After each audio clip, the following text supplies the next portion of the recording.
we have learned different types of DC modeling method and also AC small signal modeling method. It should be noticed that the DC modeling method mainly considers the DC component, while the small signal AC modeling method mainly considers the frequency analysis. Both of them, they ignored the switching frequency ripples component. So you might be curious about, do we have any more accurate time domain modeling method? The answer is yes.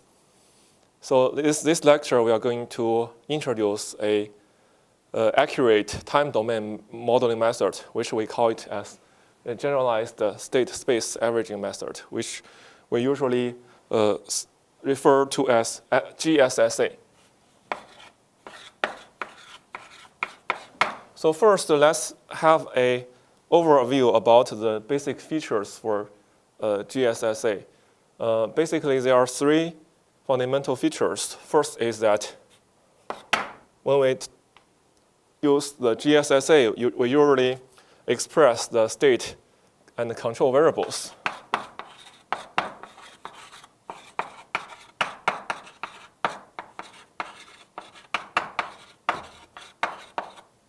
We kind of decompose those periodical variables into Fourier-like series.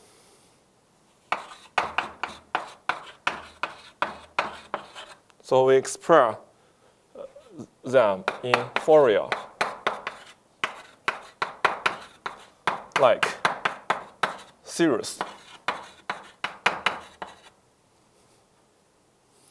with time dependent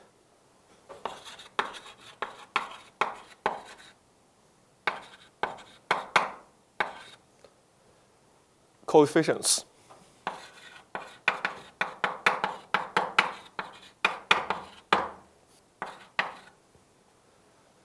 So those state variables, usually we refer those state variables to the inductor current and the capacitor voltage. So for those state variables, we care about their coefficients of the Fourier-like series of the circuit variables.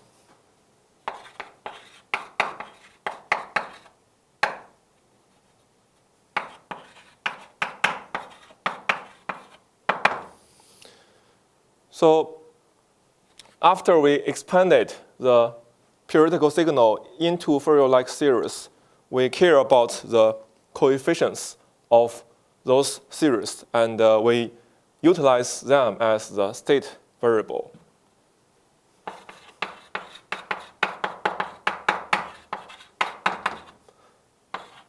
Coefficients of Fourier-like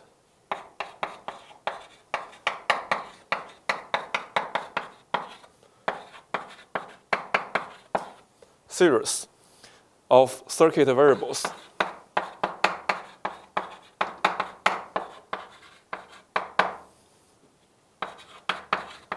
So here, the circuit variables refer to the inductor current and the capacitor voltage. And step 3. So this will result in a unified time invariant set of differential equations.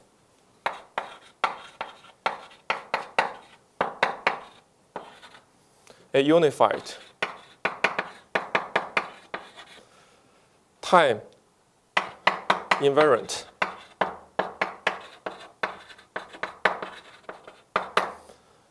set of differential equations.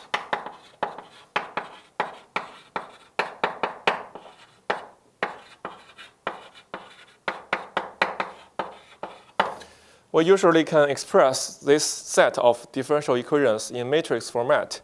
Then we can solve this matrix equation to obtain the time domain model for the continuous conduction mode power converters.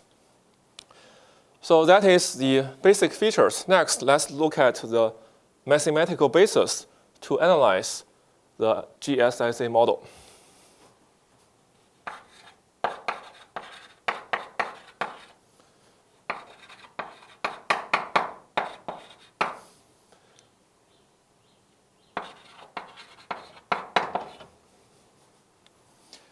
So we usually consider the periodical signal in power electronics. The period usually is switching period, right? So suppose that we are given a periodical signal.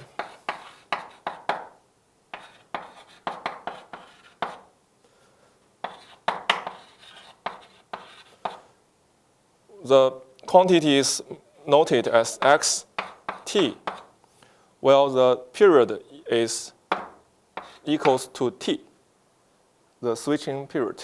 Then this periodical signal can be decomposed into a Fourier-like series.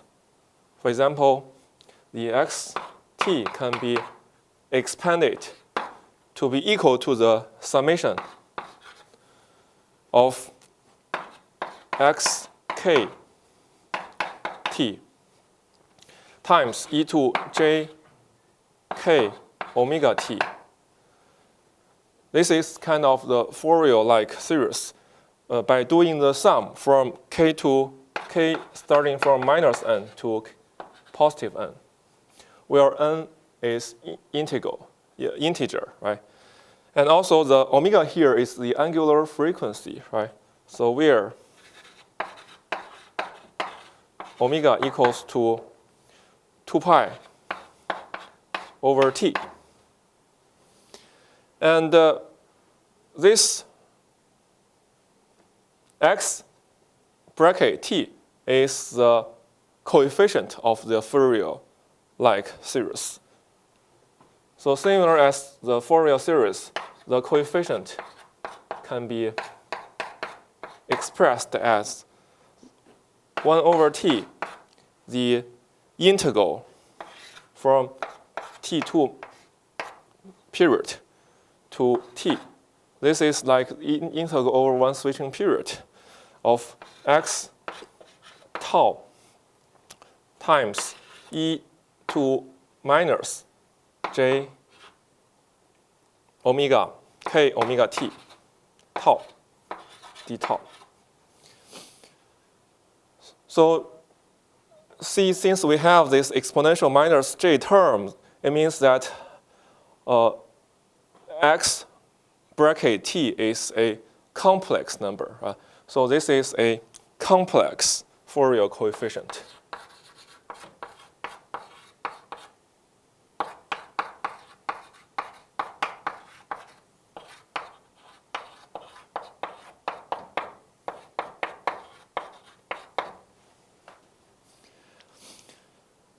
So for different values for n, right? We know n is integer, right? Integer. For different values of n, we can have different level of approximation to this periodical signal.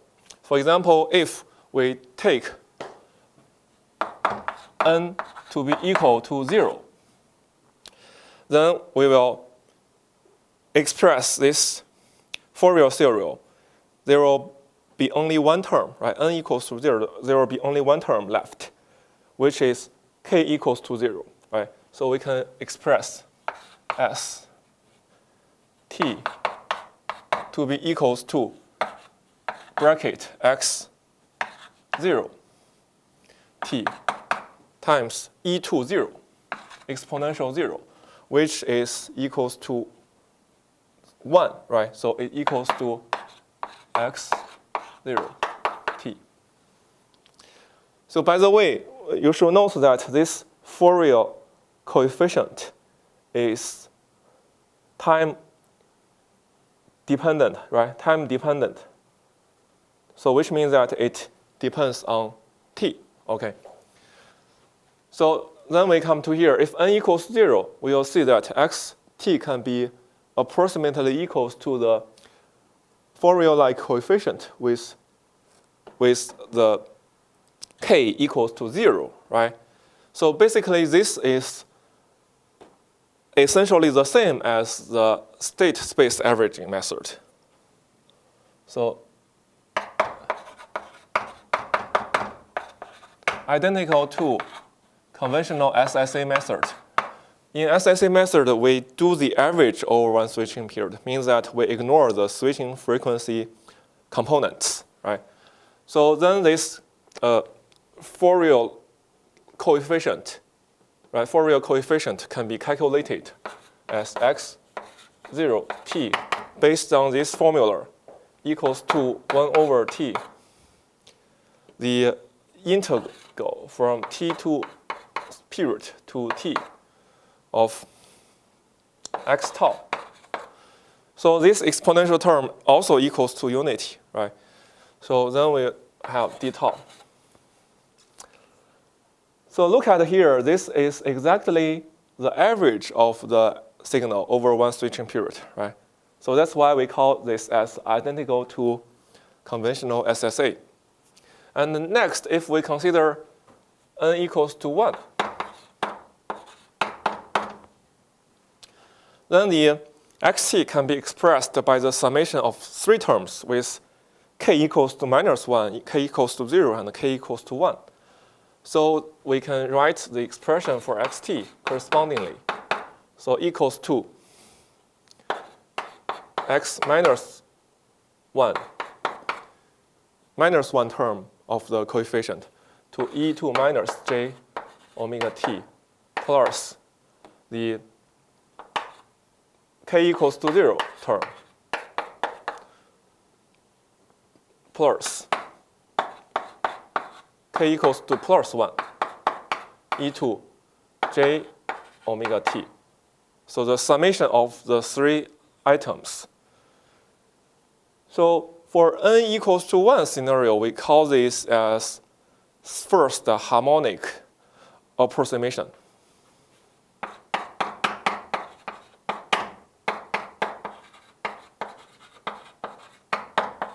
First harmonics approximation. We usually refer to this its abbreviation as FHA method. So the FHA method means that we not only consider the DC components of a periodical signal, we also consider the switching frequency component of the periodical signal. So which we assume that the first harmonics approximation method should be more accurate in describing the time domain model for the power converter than the conventional SSA method. Then we also care about those two Fourier coefficients, right? So let's follow that formula to write the expression for those two Fourier coefficients. First one is k equals to -1. This will be equals to 1 over period integral over one switching period, x tau. So k equals to -1. So then e to j omega t, omega tau, d tau. So two minors adding together is positive, right? Then we can also list the Fourier coefficients for k equals to +1, 1 over t, the integral over one switching period. K equals to +1, so here is minus. So e2 minus j omega tau d tau. So that's the fundamental mathematical knowledge to calculate those coefficients. Once we know those coefficients, we can fully express the periodical signal, right? Then we also have some mathematical knowledge or to calculate the derivative of those Fourier coefficients, because we know that those coefficients, right? Those coefficients are time dependent, right? Time dependent for coefficients. So we should be able to calculate their derivative versus time, right? So here is the standard mathematical operator to calculate the derivative. So d over dt of the Fourier-like coefficient. So this, because it is a complex number of an integral, right?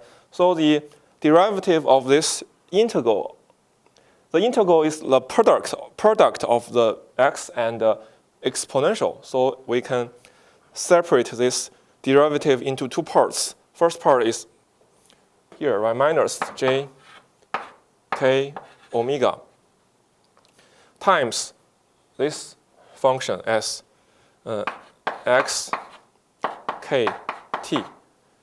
And second part will be the derivative of the signal itself, dx. So this is a function, right? So second part will be this derivative function's Fourier coefficient with k, right? So that is the derivative operator for the Fourier coefficient. And second one we care about is what is if we calculate the product of two signals. So it's like if we have two signals, x and y, they multiply together, what is this coefficient with k? So we can use the convolution principle.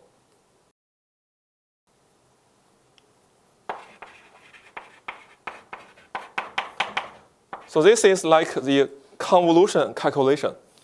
So this will be equals to the sum of x I times y k minus I, with I varying from minus n to positive n. So this is the convolution calculation. This one is derivative.